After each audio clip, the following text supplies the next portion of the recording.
So I have some new terrifying facts on wealth and income inequality for everybody. This is from CNBC. They say, American billionaires got $434 billion richer during the pandemic. America's billionaires saw their fortunes soar by $434 billion during the U.S. lockdown between mid-March and mid-May, according to a new report. Amazon's Jeff Bezos and Facebook's Mark Zuckerberg had the biggest gains, with Bezos adding $34.6 billion to his wealth and Zuckerberg adding $25 billion, according to the report from the Americans for Tax Fairness and the Institute for Policy Studies Program for Inequality. The report is based on Forbes data for America's more than 600 billionaires between March 18th, when most states were in lockdown, and May 19th.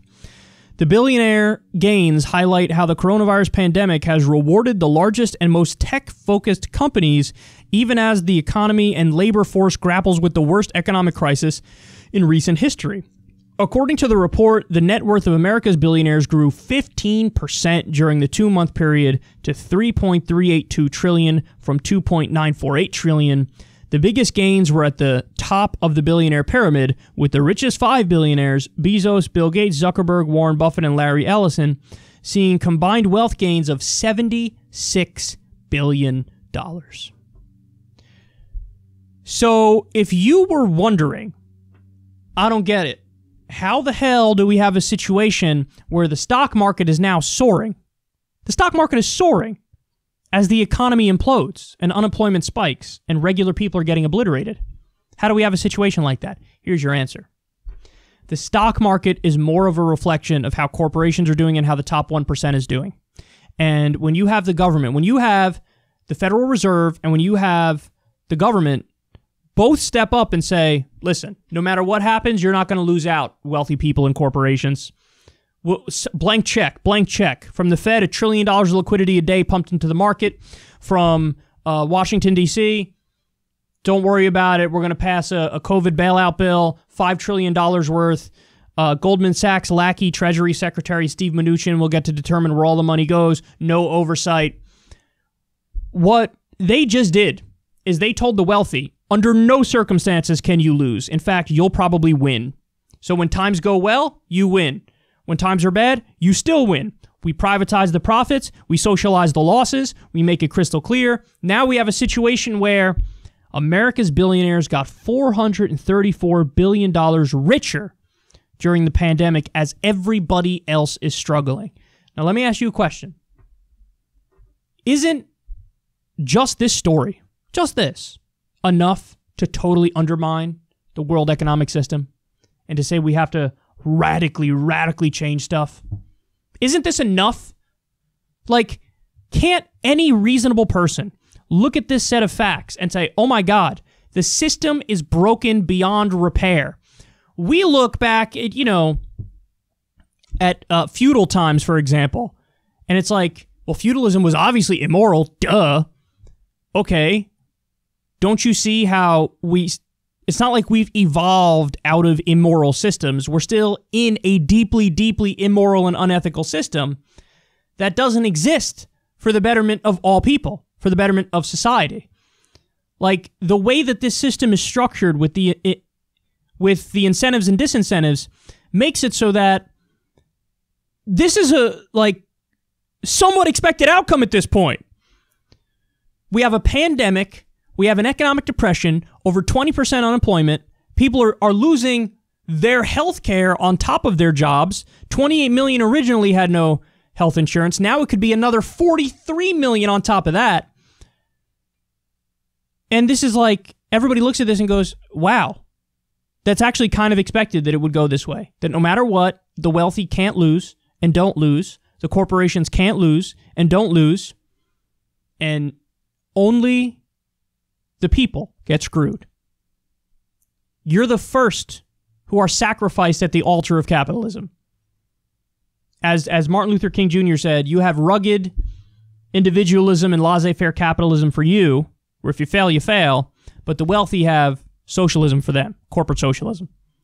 And that's what we're looking at here. No matter what, everybody's got to take a haircut, right? In a time like this, at a moment like this, The entire economy is imploding. How the hell are they doing better? How are they doing better?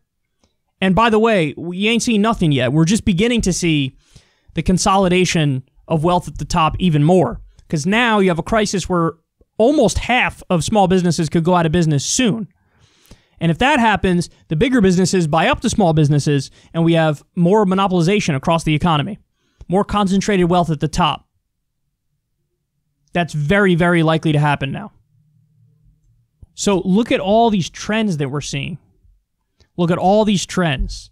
And this crisis just exacerbated it. And Congress just helped because they voted for the bill that was the largest upward transfer of wealth, arguably in U.S. history, from the poor to the wealthy. And even Bernie Sanders voted for it. So we're going to have a crisis of more consolidation at the top, more monopolization.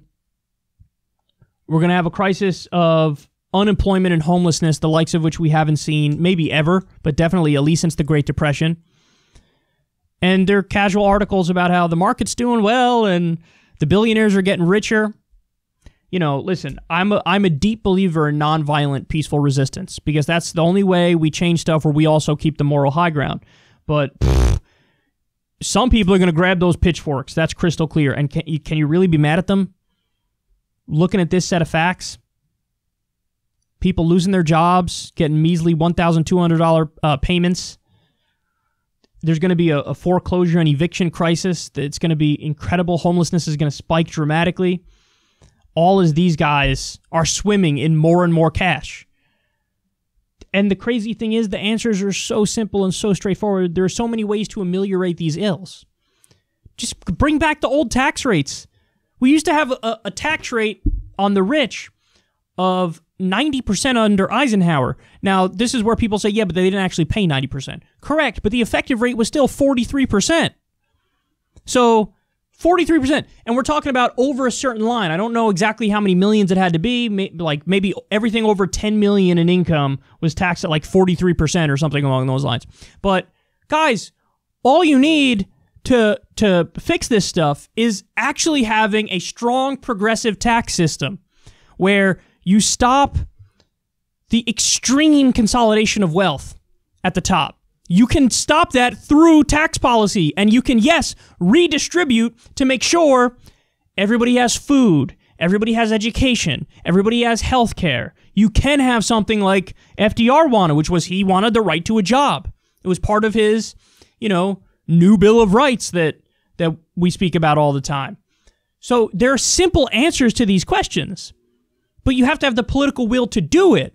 And we don't have the political will because our Congress, all of our politicians in the House and the Senate, they're bought by special interests. They're bought by corporations and the wealthy. So there's a reason why they have like a 22% approval rating. And there's a reason why they never seem to do what's good for you because they're not working for you. They're working for the moneyed interests. And this should be a slap in the face because in a country that made sense, we would look at this and go, oh my God, we need to fix this like right now. Emergency session of Congress, redistribute the wealth. I hate to tell you guys, redistribution of wealth is the duh position. If you're not for it, you're a sucker. Because it's not like the way things work right now. It was written in the laws of nature and it's not something we could ever change under any circumstance ever. Yes. No, it's not like that. These people don't have all the money because they just worked harder. This isn't a meritocracy. You think it's a meritocracy that the billionaires got $434 billion in a pandemic with over 20% unemployment, 100,000 people dead, the economy imploding? You think this is a meritocracy? They just worked that much harder in this situation? It's not a meritocracy. It's not the harder you work, the further you go. A system where we had that would make a hell of a lot more sense than what we have right now, which is the wealthy and the corporations never, ever, ever lose. Ever. Ever. Privatize the profits, socialize the losses. Oops, we hit a downturn. Well, Fed, let me loot the Treasury, give me all the money. Washington, D.C., bail me out till the cows come home, no matter what. Let the people get crumbs and suffer. This is where we're at. This isn't a meritocracy. Don't defend this system. Everybody should be arguing for redistribution of wealth. Tax the rich, pay for health care, pay for education, pay for a universal basic income, which is desperately needed right now. This is all easy to do. It's possible to do, but again, you need a government that's working for you, and our government is not working for you.